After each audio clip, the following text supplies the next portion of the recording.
Mahigpit na mga otoridad sa pag-iinspeksyon sa mga itinitindang paputok ilang araw bago ang bagong taon.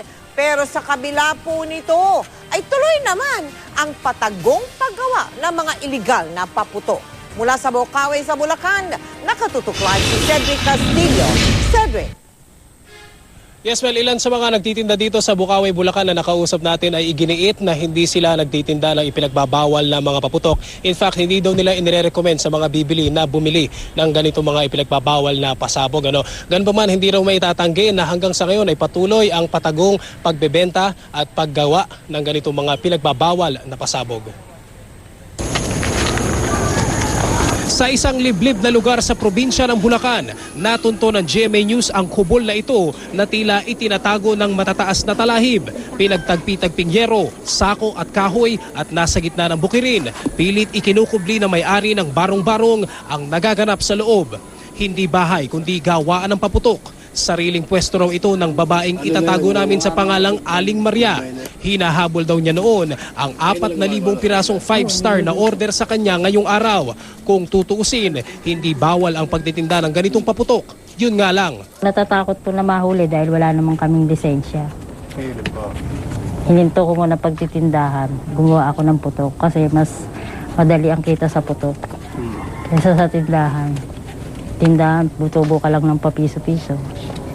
Halos 40 taon na raw itong hanap buhay ni Aling Maria. Halata sa bilis niyang magbalot ng paputok. Pero kailangan daw talaga ang paspasan, lalo't kapag ganitong panahon, mayat maya raw ang pangre-raid ng mga otoridad.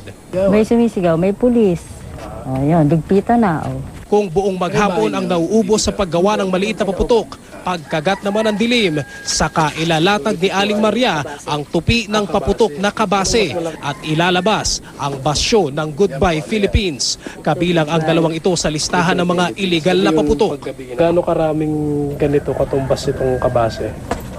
Siguro mga 1,000 5-star yan. Kung ang 5-star gakurot lang ang dami ng pulbura, nakakakilabot nang ipakita sa amin ni Aling Maria ang takal ng pulbura na laman ng Goodbye Philippines. Gigiba na to ng mga salamin.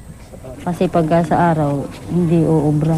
Bakit po hindi ubra? Kasi nga pag may dumating na pulis at nahulihan ka ng malalaki, kukulong ka.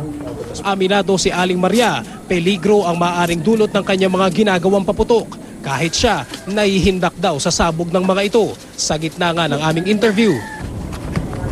Ay, naku. Nakatakot. Lakas ng putok.